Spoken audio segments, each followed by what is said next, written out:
Hello everybody, this is Ted here. Just want to show you guys a few things about the ESU LokSound V4.0 decoder. After about 8 months of learning everything about programming this thing and recording a few locomotives, I think I've recorded 4 or 5, I think 5 or so.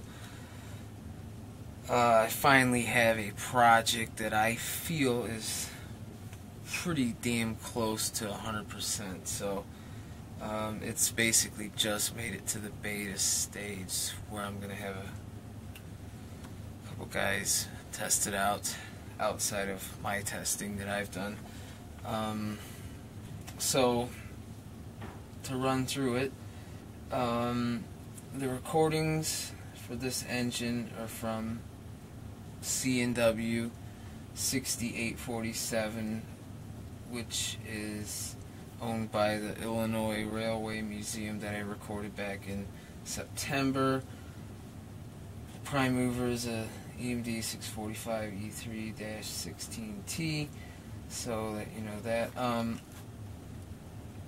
It has a very cool low idle feature.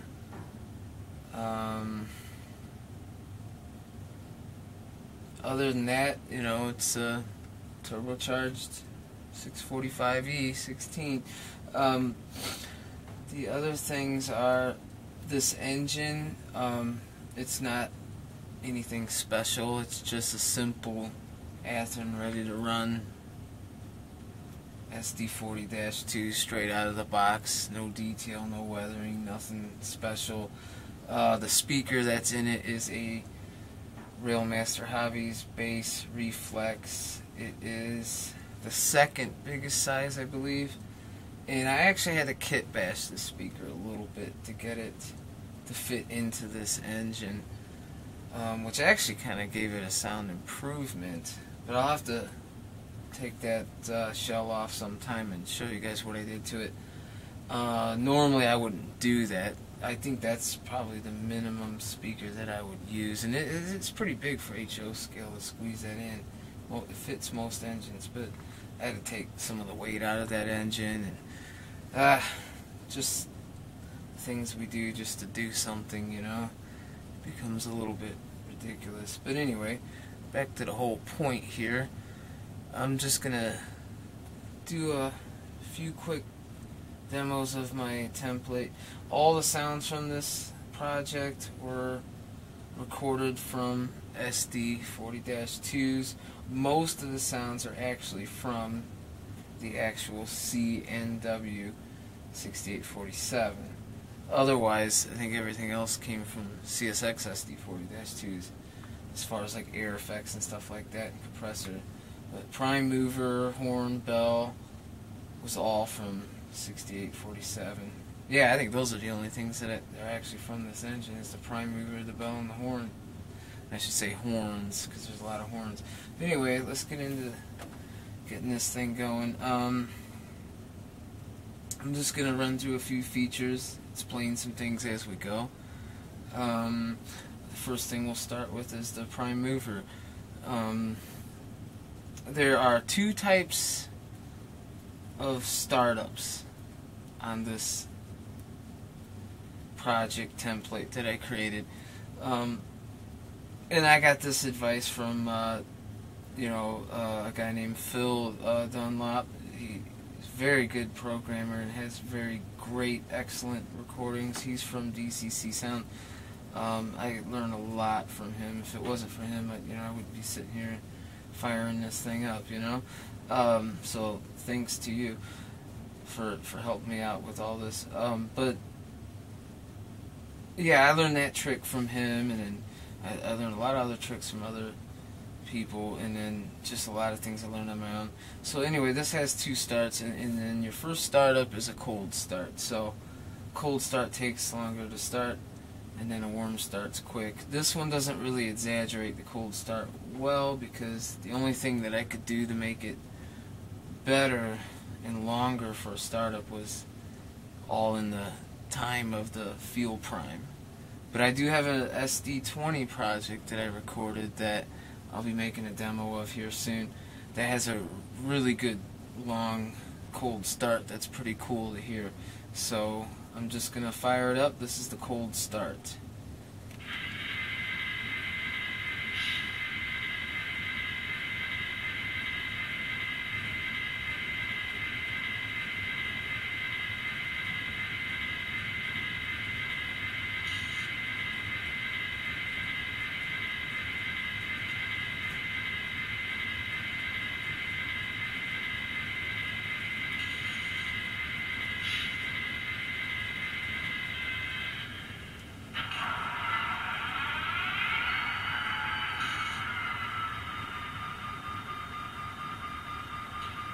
And that's the cold start. And like I said, you hear that fuel prime working for a while, because you know, I think you're supposed to prime it for 30 seconds or so when you start a locomotive up when it's been sitting for a while. So I'm going to shut it down, and then I'm going to explain how the warm start works. So, and these are engaged on function key F8. And practically everything will shut off when the locomotive shuts off, unless it's something that can be done when the locomotive is off, which I'll explain that. So we're going to shut it down.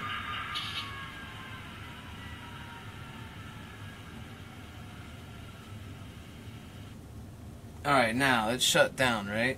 Now, in order to get cold start to work again, this thing runs on a timer. Now that it's been shut off, I think it's set for about 255 seconds, somewhere in there. The setting's 255. I maxed it out. Now I can make it more if I wanted to, but I think it comes out to a couple minutes. So if I let it sit for a couple minutes, we'd go back to that startup we just heard. But if I start it up right now, this is called the warm start, and it's not really exaggerated well. It's, you know, like I said, it just depends on some of the projects and how the startup sounds are when I actually go out and record them, is how, you know, I can put it into the programming. But this is the quicker warm start.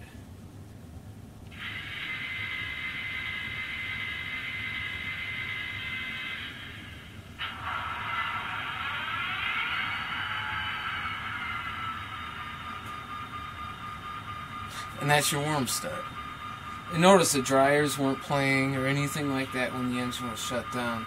I believe the only thing you can actually do when the engine is shut down, as far as how I have the function set up, is you can run the handbrake. You could engage the cab door sound. You could ring the bell, because, you know, if there's air in the tank, you know, when it's shut down. You could also blow the horns. That's about it. You can't really do air blow-offs. You can't run a fan. You can't run dynamic brakes or any of that craziness, because realistically those things do not happen until the engine is actually running. So try to do it as close to being real as possible. Now that's the compressor. It's just engaged, and we are in low idle. So I'm going to take it out of low idle and show you. It's shaft driven 100%.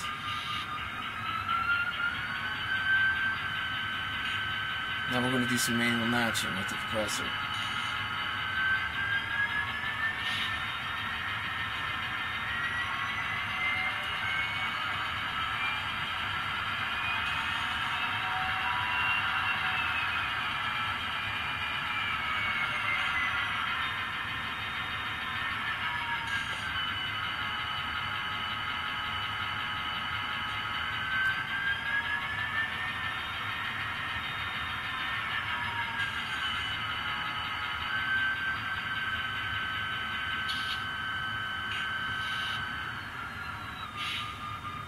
Okay, so that was a quick demonstration of the compressor since it engaged, and I figure I might as well show you that a little bit.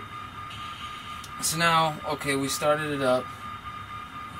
It starts up in low idle, so as long as I have F5 engaged, because that's how I have it function with, and the locomotive is completely stopped, low idle is what you'll hear. Now, if I happen to have F5 disengaged, then it will then move to this. Normal idle. So the nice thing about this engine is it has a low idle and a normal idle. Very cool feature, and it's very cool to actually model this, you know, HO scale locomotive. I don't know too many people that have actually done this. I think LokSound's the only people, and then DCC Sound is, and then go on to the next one. But I'm sure there's other people out there that have done it. But I think you can only do it with ESU. No other decoder that I'm aware of can do it. Maybe Digitrax can with this new one, but aside from that, ESU's pretty great. It definitely does a very nice job. So we're in normal idle, so there is what we call notch 1. This is really what notch 1 is supposed to sound like.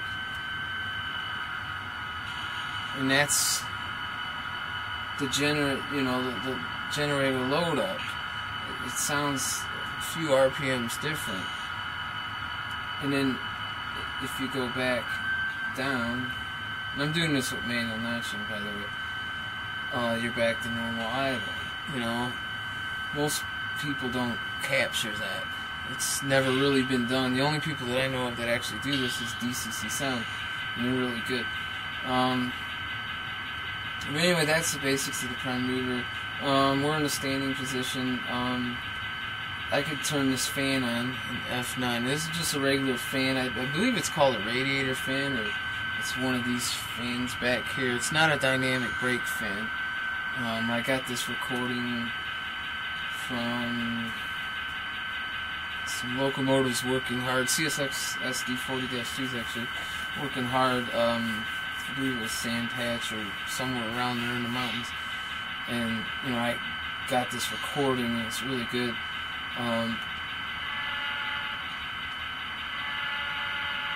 You know, and you hit F9 is where I have it. It's a 3-step. And, you know, you can run it. It's not a dynamic brake fan, though. But you know, it kind of sounds like a blower, though. So I'm a little confused about fans. If anyone has any knowledge about fans, I would love to know. I'd love to know if that's actually a fan sound that I recorded. It may not be, but I'm using it as a fan. It definitely sounds pretty cool, you know.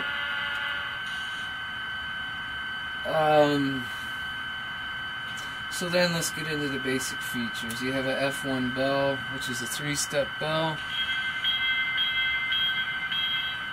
You have an F2 horn. And if you tap F2, it creates its own type of short horn, the way I have it programmed. And then on F3, I have an actual short horn, which is actually recording the short horn. You know, so here's the difference between the F2 short and the real short, which is F3. Alright, and then now this is cool because this thing has directional horns, so that's forward, you know. Those are the horns going forward. Now, as soon as the locomotive passes, the transition is called what I call Doppler 1 horn. This is something I've kind of come up with. I've never really seen anyone else do this. You hit F10 and it does this. So now the engine's, you know, that's the transition of it passing by. Now it's passed by, I call this Doppler 2, and it's a 3-step. You know, and if I tap it, you get a short out of it, and then I have the real short for this on F12, which is this. So here's the difference. Alright, now here's where it gets really cool with the horns. This is what I love about LokSound. You can do everything in direction. You can make something do something when it's stopped, make something do something when it's moving. But anyway, when you change directions, let's see, we're still forward. Okay, so now when we change directions, now it's like me running long hood forward. Or if you're an RF&P modeler or an NS modeler, they have, what, dual control stands? 2 sets of horns, 2 different sets of bells, too. For this, I just modeled it, you know, 1 horn. But now we're running long hood forward, and if you can get lucky and get the recordings, you can now have this S3L horn running in reverse direction, and this would be as if we're moving, so Now it's that. That's the short. And then, you know, if you tap F2, there it is. So then here's the Doppler transition if you're running long head forward as the locomotive's passing by. And then as the locomotives pass by running long head forward, you hear this. And then the short, and then my version of the short on the actual horn, which kind of is a little longer, but still pretty cool. So that's all the horns. Directional horns is cool. Having all these cool Doppler horns is really neat. The only bad thing about having the Doppler horns is when you do the F10 transitional horn, as it's passing by, you're kind of stuck running the speed that the sound is happening, because, you know, it wouldn't be prototypical to have it creeping and doing that, because the train has to be moving good. Now, LokSound does have its own Doppler effect that's built in, and it just pitch bends it. But I like having the real thing, you know. It's just my personal preference, and I notice a lot of people that have heard some of my engines in person like this feature. They're really kind of blown away by it. So, alright, going on, that's all the horns, and then I showed you the bell, and that's, you know, a C&W type bell that's, you know, mounted on the nose there, so it's really cool. I have an F4 air blow-off that you can just hit whenever you want, just to, if you just want to have a blow-off sound, besides all the ones that are going on automatically. There it is, you know. Alright, now I'm going to explain something about the reverser and this low idle. Okay, I'm set up running long head forward right now. That's the direction I'm in. Now, if you listen closely, I have what I made called a reverser. And it's just when you change direction or put it into center position, this sound occurs. So I'm going to move it to forward. Hear that? I'm going to move it back to reverse. Pretty cool, right? So now we're back in reverse, and it makes that when you change direction, as if, you know, because you do hear that air in real life when the engineer changes it. So then when we engage low idle, it makes the same air effect, because you're putting the reverser in center position. So you can hear it now. How I did this is you can't change direction, and if you look, that air sound is not going on because the reverser is in center position. So when I disengage F5, you're going to hear that air effect again, and that means that the reverser went into, well, it would be reverse direction. And this is just something I came up with, you know, this low idle sounds gave me the idea to want to do this, and I've been hearing it on the recordings when they would do that for me. So, yeah. There's the air effect, boom, back into that. So, that's all those features. So, let's move on to a couple extras. There is a cab door sound I have on F18. You know, just slamming the cab door. I have a handbrake. Nice slow one.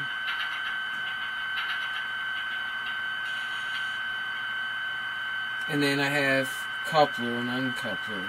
It's not an automatic one, but it's one that's you can't just do, because it's in the 3-step, meaning it hits coupler and then goes to a silence, which is nothing, and then when it's depressed, it goes to the uncoupler.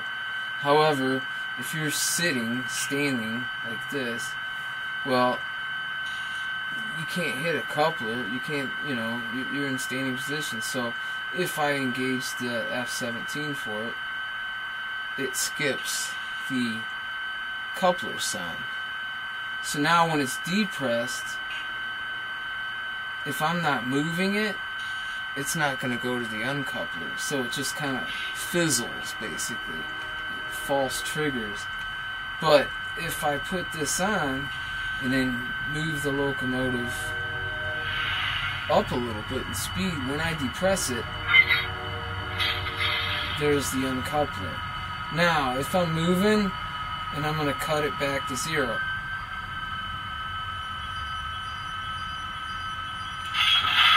there's the coupler. Now, I'm standing, so I don't want to uncouple anything, right? So I want to disengage that coupler, move my reverser to forward, toot my horn to make sure I'm in forward, and then I can crank up my throttle,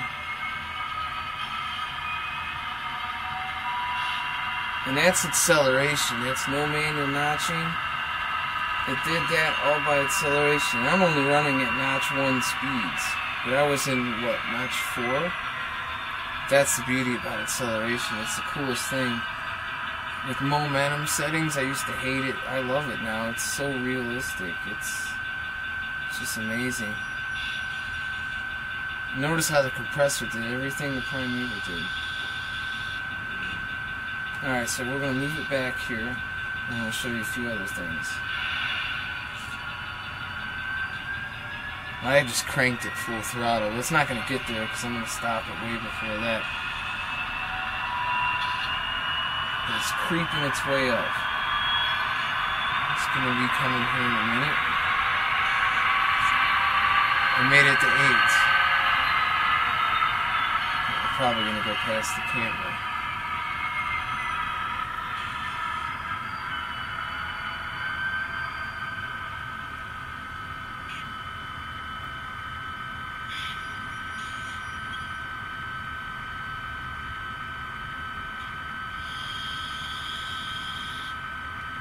Okay, so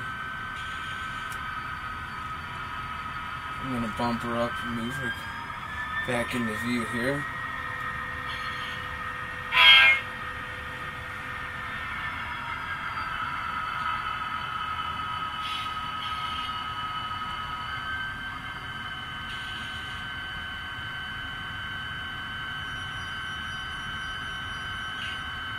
I love those brakes. Now, did you hear that big sound? What that's called is they made this thing called brake set, brake release. And what that is when the engineer puts the brakes on, you know, there's an air sound that goes on. Now, when the engineer is ready to move, there's a brake release. So, here's what brake release sounds like. That air effect. Now, when I stop it, but notice, this is on a timer. It takes a few seconds to kick in on that brake set. So what this does is I want to move it, right? So I'm going to brake release. Now, I'm going back to idle. But I'm not going to sit. I'm ready to move again. So therefore I didn't trigger brake set. That's a cool feature, you know. Something I had to think about. I might bump up the timer on that a little more so it takes a little longer for the brake set to happen. So when you do a directional change with max momentum, it takes longer than I want it to. Like, I'm going to do that. I'm going to crank it up a bit, just get it moving a little bit. And this is all throttle control, getting these RPMs to get that high. See, we're at speed 28. I don't know if you can hear that traction motor kicking in. Now I'm just going to change direction. So it's going to stop, and then it's going to take me back to speed 9. If I can stop in time here without hitting the wall.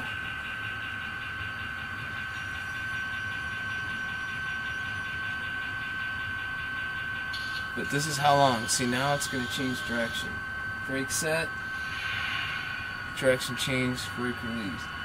See, that does it automatic if you engage that speed, and then, you know, boom, hit your direction.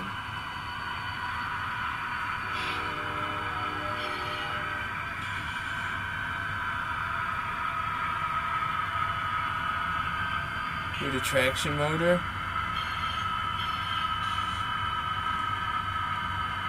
And of course wheel squeal. That's all automatic. However, you can turn wheel squeal off. Otherwise, you're stuck with the traction motor or compressor, air dryer loops. I've got 5 dryers that are different sounds that go off on random timers.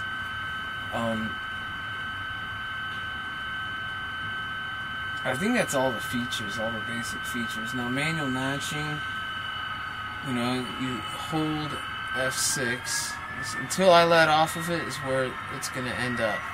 Now I hit 7 to bring it back down.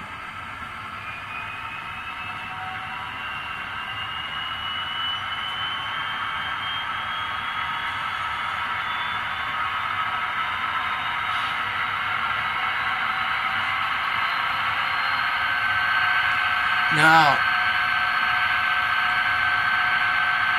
I can play around with it. F6 is on now. I'm in notch 8, so here's what the fan sounds like when it's in notch 8. A little horn, little bell. I'm gonna turn that fan off. Okay, so trying to get a view here. Okay, I got it set up where you could not touch the notch loops if you keep going up and down. If you're quick enough at the trigger, you could do this. So I'm going to hit 7 to bring it down, and I'm going to hit 6 and bring it right back up, and just keep bouncing them back. Even though the transition from 8 to 7 is real short.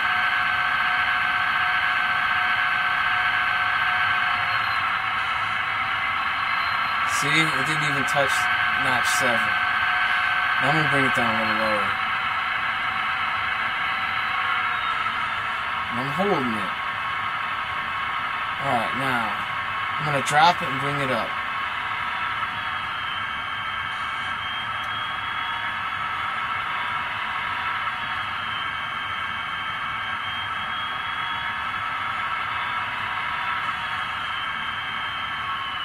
Now if you hold it, see it's going to the loop for a little bit. They have fast exits on them, so they don't stay in like a 2-second loop. They get out of it quick.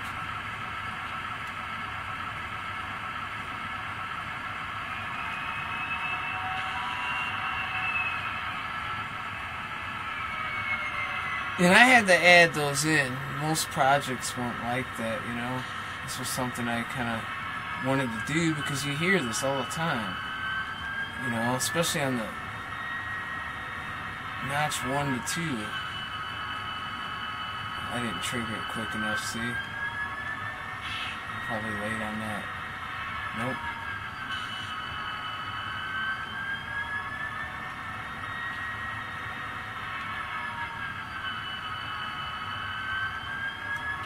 But yeah, I mean, that's the basic, you know, manual notching. You can play around with it.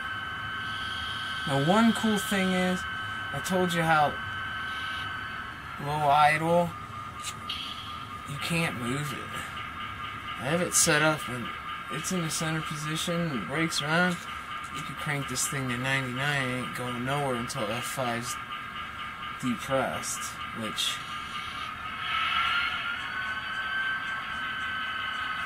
of course, you know, that's a little too quick, but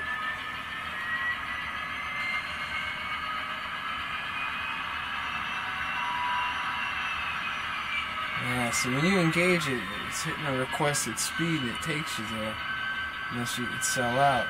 I was a little bit behind the PM in some cases, you know. If you're quick on the trigger,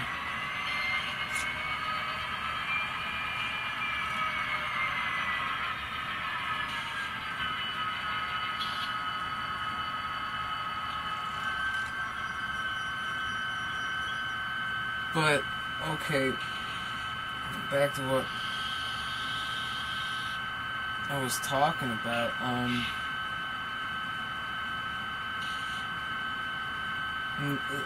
It's neat, this acceleration's really cool.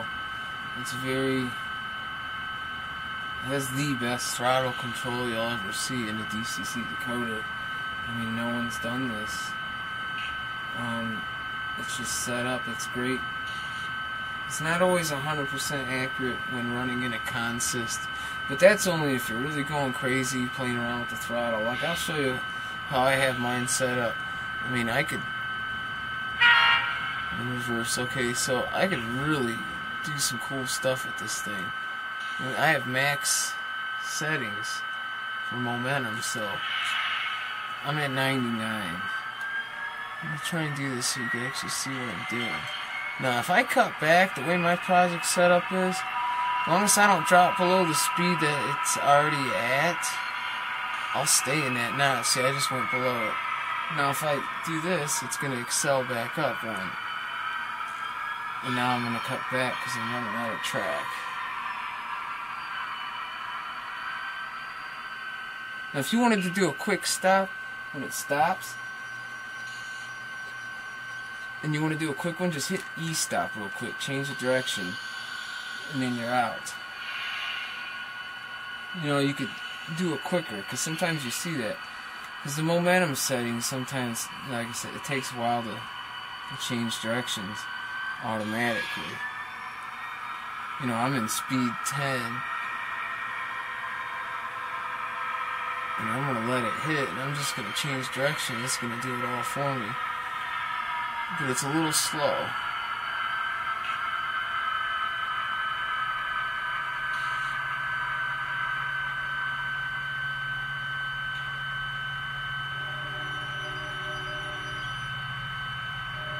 Now, it's going to go through the steps.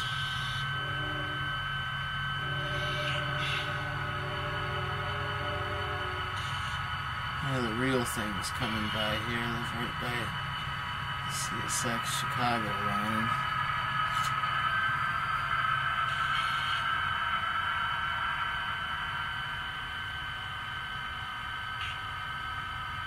Now I don't know, probably heard that traction motor. So anyway, I'm going to do some run-bys and then tie this thing down.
And that's called coasting.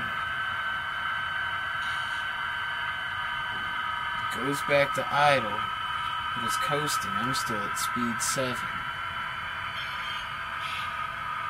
Traction motor's going. You hear the wheels squeal. Now if I bump it up one, it goes back to notch 1. If I go back below it, I'm coasting until I stop. Or go back up. Coolest feature, nobody's done this. Only LokSound, only LokSound.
Here's dynamic brakes.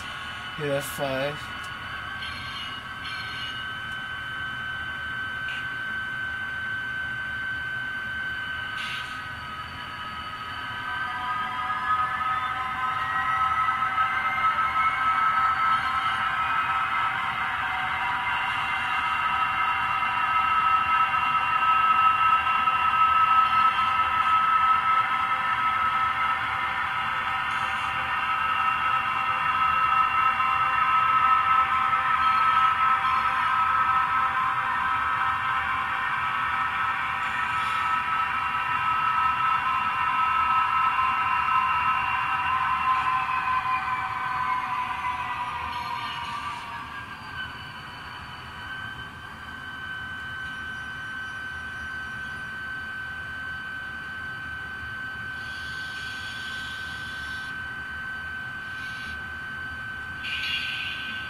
Another cool feature, if you're in manual notching, it uses speed. So when you do manual notch, it's actually changing speed, although the locomotive still moves. It's kind of weird, but now that I'm in manual notching, I'm at idle and I'm creeping a little bit.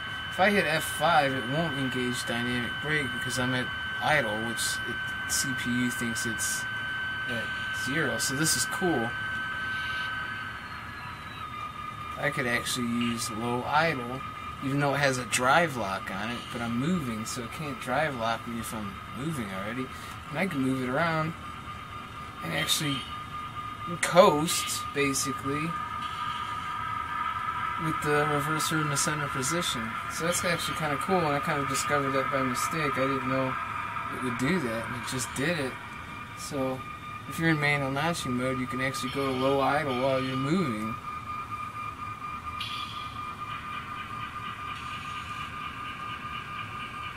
Of course, I have the brakes disengaged because F5 is also dynamic brake mode, and it actually helps make your train stop quicker.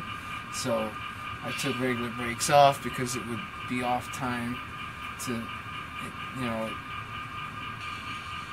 it lowers your momentum settings. And now that I'm stopped, I can't get out of it until I disengage F5. So it's a brief rundown on this engine. I do apologize, it sounded like my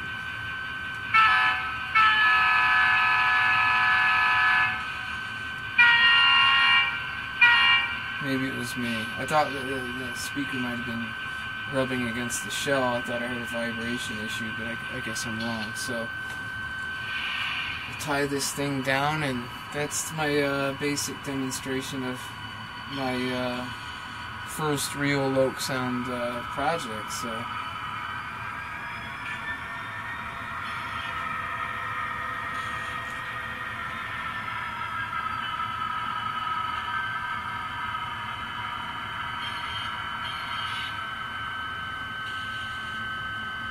Just heard the traction motor fade out.